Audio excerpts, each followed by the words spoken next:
الحمدللہ رب العالمین والعاقبۃ للمتقین والصلاة والسلام علی سید الانبیاء والمرسلین اما بعد فاعوذ باللہ من الشیطان الرجیم بسم اللہ الرحمن الرحیم۔ سامعین و سامعات، ناظرین و ناظرات، السلام علیکم ورحمۃ اللہ وبرکاتہ۔ بچے کے کان میں اذان دینا یہ واجب اور فرض نہیں بلکہ یہ سنت ہے۔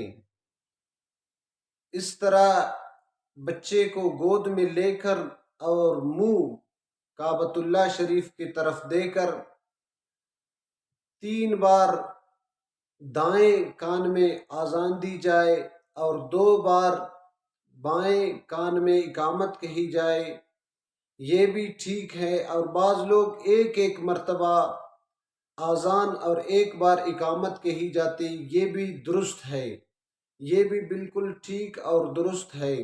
اور بہتر طریقہ یہ ہے پرہیزگار اور مومن آدمی ہو ان سے دلوا جائے اذان اور اقامت، یہ بہتر ہے۔